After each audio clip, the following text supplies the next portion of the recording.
नमस्कार बच्चों, हिंदी प्रमा चैनल में आपका स्वागत है। हिंदी प्रमा चैनल में आज हम छंद के बारे में पढ़ेंगे कि छंद क्या होते हैं, उसका परिचय और उसकी परिभाषा देखते हैं कि काव्य में छंद का क्या महत्व है। तो छंद शास्त्र, काव्य शास्त्र के नियमानुसार यति, गति, लय, वर्ण, मात्रा आदि के अबाध शब्द योजना को छंद कहते हैं। एक ऐसी शब्द योजना अर्थात एक ऐसी रचना जिसमें यति हो, गति हो, वर्ण, मात्रा आदि का ध्यान रखा जाता है, वो छंद योजना कहलाती है। अर्थात उस रचना को जिसमें ये सब चीज़ें होती है जो इस परिभाषा में बताई गई है, यति, गति, वर्ण, मात्रा और लय तो गति के साथ ही आ जाती है। तो ऐसी इन सब योजनाओं से मिलकर बनी हुई जो रचना होती है उसे हम क्या कहते हैं?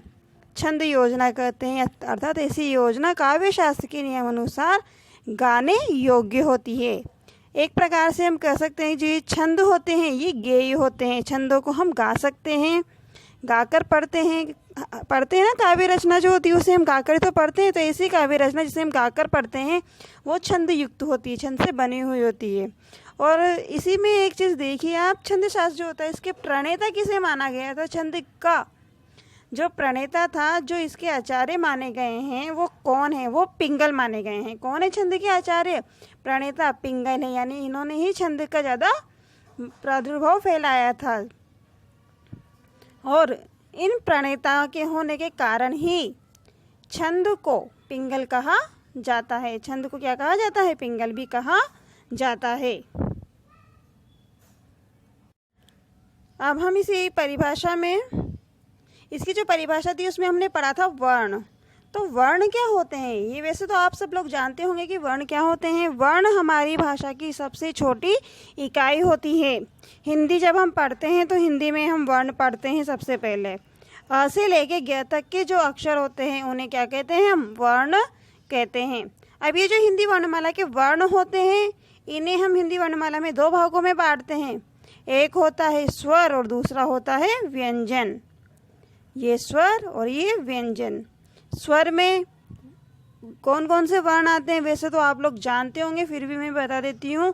अ से लेके अह तक के जो वर्ण होते हैं उन्हें हम स्वर कहते हैं, और क से लेके ग तक के जो वर्ण होते हैं उन्हें हम व्यंजन कहते हैं।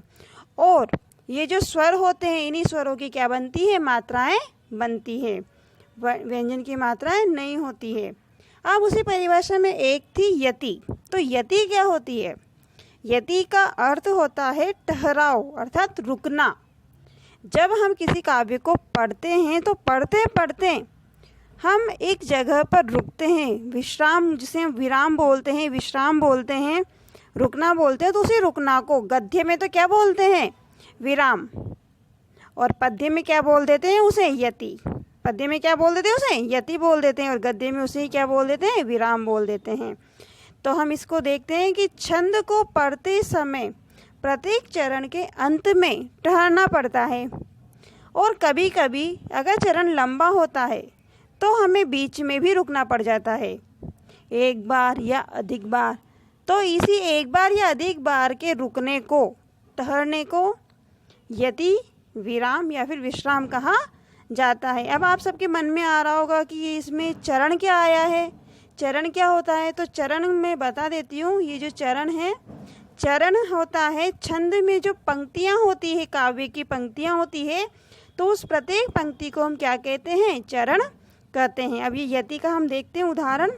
जैसे इसमें उदाहरण दे रखा है, तारे डूबे तम गया, तम पर गया, छा गए व्योम लाले। अब इसमें तारे डूबे के यहाँ पर भी एक बार ये क्या लग रही है? कोमा, तो यति हो रही है, यानी कि रुक रहे हैं हम यहाँ पे। तम यहाँ पर भी रुक रहे हैं गया के बाद भी, उसके बाद छा गई लाली। तो इस प्रकार से जहाँ पर काव्य अधिक बड़ा हो, लंबा हो, तो वहाँ पर बीच में रुकना पड़ता है। पंक्ति में, काव्य की जो पंक्ति उसमें बीच में रुकना पड़ता है। तो जहाँ पर हम रुकते हैं उसे क्या कहते हैं? हम यति। तो इस प्रकार के रुकने को हम यति कहते हैं, जैसे इसमें हुआ है। अब इसी परिभाषा में हमने एक पढ़ा था गति। तो गति क्या होती है?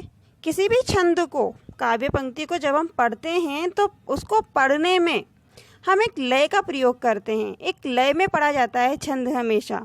काव्य को हम लय में पढ़ते हैं, तो जिस लय में हम पढ़ते हैं उस लय में पढ़ने को, उस निरंतरता को ही क्या कहा जाता है? गति कहा जाता है। प्रत्येक छंद की अपनी एक लय होती है जो छंद को पढ़ते समय और लय का विशेष ध्यान रखना पड़ता है। जब हम छंद पढ़ते हैं तो उसमें हमें लय का ध्यान रखना पड़ता है, वरना हमें जो रसास्वादन होता है वो सही प्रकार से नहीं हो पाता है।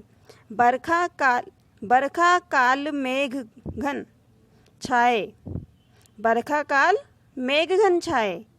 यहाँ पर क्या है? बरखा काल में यानी कि बारिश के समय में मेघ जो थे, बादल जो थे वो छा गए हैं।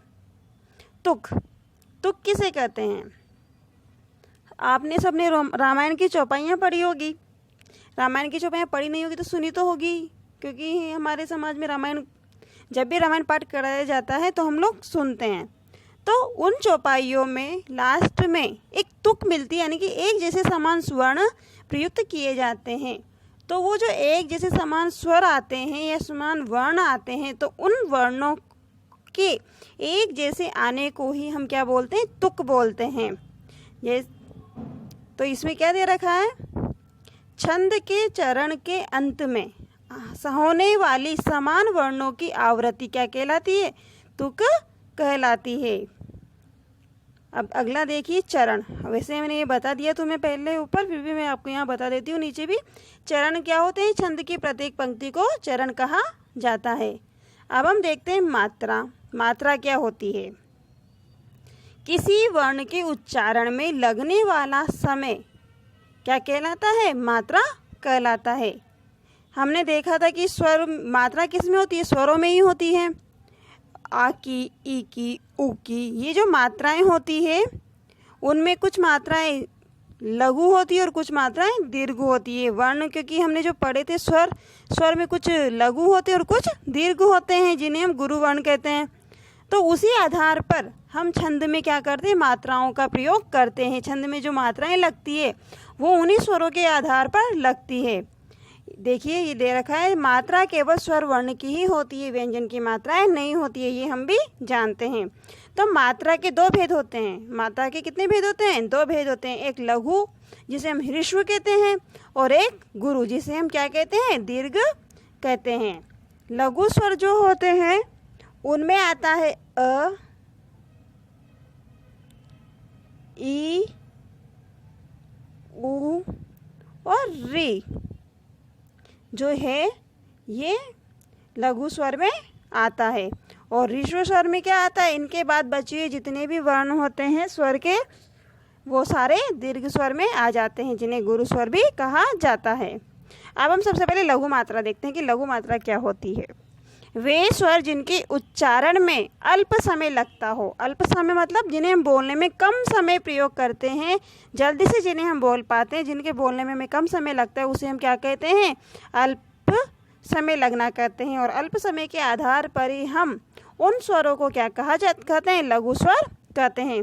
और इन लघु स्वरों की जो मात्रा होती है हमारे छंदों में, उन्हें उन मात्राओं की जो गिनती होती है, जब हम छंद पढ़ते हैं तो उसमें गिनती करते हैं, तो उन मात्राओं की जो गिनती होती है वो होती है एक। कितनी होती है? एक।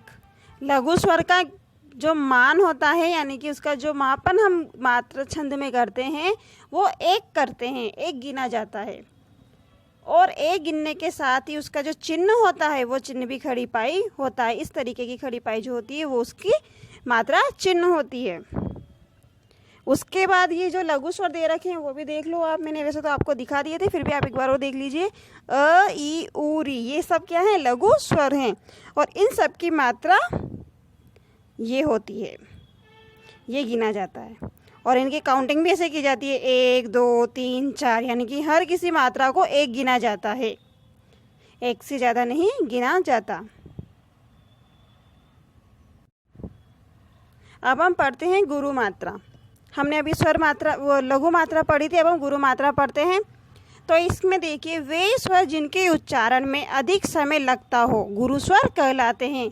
वे स्वर जिनके उच्चारण में अधिक समय लघु स्वर तो जिनके उच्चारण में बोलने में हमें कम समय लगता था, और गुरु स्वर अर्थात जिनके बोलने में हमें ज़्यादा समय लगता है, तो वो क्या हो जाएंगे, गुरु स्वर बन जाएंगे ज़्यादा समय लगने पर। अब ज़्यादा समय लगेगा यानी बड़ी मात्रा हो गई, और बड़ी मात्रा होने पर इसकी मात्रा का मान भी कितना हो जाएगा, 2 हो जाएगा। कितना हो जाएगा, 2। उसका क्या था, 1, और इसका क्या हो गया, 2। और इसकी मात्रा का चिन्ह होता है इस तरीके का, ये यूँ करके यूँ, इस तरीके का जो मात्रा चिन्ह होता है वो किसका होता है, गुरु का होता है। इसे हम गुरु मात्रा कहते हैं। और गुरु स्वर जो है वो देखिए ये रहे गुरु स्वर, आ ई उ ऐ ओ औ। अब इन सब के जो मात्रा जब हम चरण में गिनते हैं, जैसे क में हम का, तो इसकी मात्रा हम क्या गिनेंगे, ये। अगर क लिखा हुआ है तो हम इसकी मात्रा गिनेंगे खड़ी पाई, लेकिन अगर आ की मात्रा लगी हुई है तो हम उसकी मात्रा की कितने गिन लेंगे, 2। इस प्रकार से यहाँ पर मात्राओं की गणना की जाती है।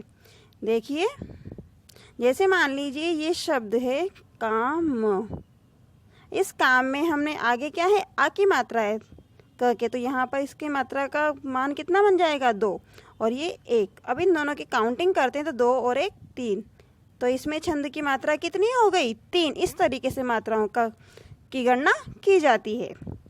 अब मात्राओं की गणना तो की जाती है, चलो हम इसमें मात्राओं के जो नियम होते हैं, छंद में जो मात्राएं लगाई जाती हैं उनके कुछ नियम होते हैं कि किस वर्ण पर किस प्रकार से मात्रा लगाई जाएगी, वो भी देख लेते हैं। सबसे पहला नियम है कि संयुक्त अक्षर के पूर्व वाले वर्ण की मात्रा दीर्घ होती है। अब संयुक्त वर्ण कौन कौन से होते हैं, संयुक्त वर्ण कौन कौन से होते हैं, जैसे श है, त्र है, ज्ञ है, ये वाला श्र होता है, ये वाला जो श्र होता है ये है, और भी कई सारे ऐसे वर्ण होते हैं, जैसे हम इन्हें भी है ना संयुक्त बोल देते हैं, क्योंकि इसमें आधा और एक मिलकर ही बना हुआ होता है। वैसे तो इन्हें भी हम संयुक्त बोल सकते हैं, परंतु अगर हम वर्णमाला के आधार पर संयुक्त अक्षर देखते हैं तो श, त्र, ज्ञ और श्र, ये वाला श्र, ये होते हैं। इनको मिटा देते हैं, ये।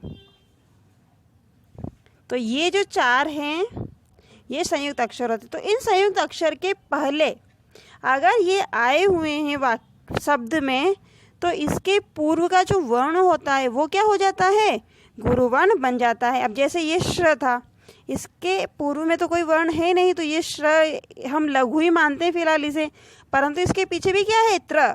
अब त्र भी लघु है, लेकिन हमने नियम में क्या पढ़ा है कि संयुक्त अक्षर के पूर्व वाले वर्ण की मात्रा दीर्घ हो जाती, तो इस श्र की मात्रा क्या हो जाएगी, दीर्घ हो जाएगी इस त्र की वजह से। इसीलिए ये क्या हो गया, दीर्घ लगा रखा है यहाँ पर। और ये वाला लघु था तो लघु ही है, और ये य का ये भी लघु है, क्योंकि इसमें भी अस्वर है। तो इस प्रकार से जहाँ पर एक संयुक्त अक्षर के बाद पहले कोई सा भी अक्षर आए, उसकी मात्रा कुछ भी हो, हम उसकी मात्रा दीर्घ ही लगाएंगे। आया समझ में। अगला देखिए हलंत वर्ण। हलंत वर्ण पूर्व वाले वर्ण की मात्रा गुरु होती है। हलंत वर्ण में भी क्या होती है, हलंत वर्ण से जो पूर्व वाला वर्ण होता है इसकी मात्रा भी क्या हो जाती है, दीर्घ हो जाती है। अब ये कैसे होती है दीर्घ, इसमें देखिए, ये हाँ उदाहरण इसका, इस उदाहरण से हम देखते हैं। हत्या और निर्मल, इसमें ह है ये, इस ह को अगर हम देखते हैं तो ह की मात्रा हम 1 मानते हैं, लघु। ये मैं बताती हूँ आपको, ये है ह, इसकी मात्रा हम लघु मानेंगे, लेकिन इस त, ये आधा त यानी कि ये हलंत वर्ण है, इस वजह से ये ह जो है वो क्या बन जाएगा, गुरु बन जाएगा। क्या हो जाएगा, गुरु बन जाएगा। और ये पीछे या है तो ये पहले से ही गुरु है, इसलिए यहाँ पर हमने क्या कर दिया, गुरु मात्रा लगा रखी है दोनों जगह। इधर निर्मल में देखिए न है, न के छोटे की मात्रा यानी ये क्या था, लघु था, लघु वर्ण था, यहाँ पर लघु मात्रा लगी हुई थी, परंतु निर्मल अगर हम इसको सही तरीके तो र आधा आ रहा है यहाँ पर बीच में, इसीलिए ये न क्या हो जाएगा, गुरु हो जाएगा। और म वैसा का वैसा लघु वर्ण आ जाएगा, और ल भी लघु वर्ण में रहेगा। तो इस प्रकार से मात्राएं लगाई जाती है यहाँ पे। तीसरा नियम है इसका, अनुस्वार और विसर्ग से युक्त वर्ण की मात्रा गुरु होती है। अनुस्वार किसे कहते हैं और विसर्ग किसे कहते हैं? ये जो बिंदी लगी हुई है ये अनुस्वार होता है और ये जो है ये विसर्ग होता है। तो जहाँ पर भी अनुस्वार हो या विसर्ग हो जैसे, वहाँ पर क्या हो जाता है? वो वर्ण जिसके साथ वो लगी हुई है वो वर्ण गुरु बन जाता है। तो अ के साथ विसर्ग अनुस्वार लगा हुआ है तो ये भी क्या हो गया? गुरु वर्ण हो गया। त के साथ विसर्ग लगा हुआ है तो ये भी क्या हो गया? गुरु हो गया। बात के ये वर्ण वैसे के वैसे ही है। क र तो क का लघु है, र का भी लघु है और न का भी लघु है। तो इस प्रकार से हम मन में देखते हैं मना कामना, इसमें भी म है तो ये लघु वर्ण है। अब न भी लघु है होने को तो, परंतु इसके साथ विसर्ग जुड़ा हुआ है इसलिए ये हम गुरु मानेंगे तो ये गुरु हो गया। क में बड़ा स्वर है, आ की मात्रा, इसलिए ये भी क्या हो जाएगा? दीर्घ हो जाएगा। म लघु है और ना दीर्घ हो जाएगा। तो इस प्रकार से जहाँ अनुस्वार और विसर्ग से युक्त वर्ण आए वो भी क्या हो जाएंगे? गुरु वर्ण बन जाएंगे। अब चौथा नियम है, लघु वर्णों पर लघु मात्रा वो गुरु वर्णों पर गुरु मात्रा ही लगती है। जो लघु वर्ण होते हैं उनकी मात्रा लघु गिनी जाती है और लघु मात्रा क्या थी? ये वाली। इसका मान क्या था? 1। गुरु मात्रा क्या थी? ये वाली। इसका मान क्या था? 2। तो यही गिने जाते हैं। अब पांचवा नियम है, चंद्र बिंदु से युक्त वर्ण होने पर वर्ण की मात्रा में अंतर नहीं पड़ता है। अब चंद्र बिंदु जिस भी शब्द पे चंद्र बिंदु लगा हुआ होता है तो उसकी जो मात्रा होती है वर्ण की, वो मात्रा ही वर्ण की गिनी जाएगी। चंद्र बिंदु के होने से वहाँ पर कोई प्रभाव नहीं पड़ेगा। जैसे हंसी और चांद, इसमें ये ह लघु वर्ण है, इसके ऊपर चंद्र बिंदु लग रहा है परंतु इसका कोई प्रभाव नहीं पड़ रहा है और इसकी मात्रा लघु ही रहेगी। जैसे यहाँ चा है, चा अर्थात गुरु वर्ण, इसके ऊपर भी चंद्र बिंदु लगा हुआ है परंतु इसका कोई प्रभाव इस पर नहीं पड़ेगा, वो वैसा का वैसा ही रहेगा जो उसकी मात्रा है। तो इस प्रकार से हमने आज छंद की परिभाषा को समझा। छंद क्या होते हैं? गेय होते हैं अर्थात गाने योग्य होते हैं। छंदों को गाकर पढ़ा जाता है। छंदों की जो पंक्तियाँ होती है, काव्य पंक्तियाँ, उन्हें चरण कहा जाता है। छंद की परिभाषा हमने पढ़ी है। छंद की परिभाषा में जो यति थी, गति थी, मात्रा थी, वर्ण थे, इन सब के बारे में हमने पढ़ा। साथ ही हमने ये देखा है कि छंद में जो मात्राएं लगाई जाती है वो किस प्रकार से लगाई जाती है, उसके क्या क्या नियम होते हैं, कितने स्वर होते हैं, कौन सी मात्रा का क्या मान होता है, उसको किस तरह से गिना जाता है, ये सब हमने आज पढ़ा है। इसके आगे की छंदों के बारे में हम अगली क्लास में पढ़ेंगे। धन्यवाद।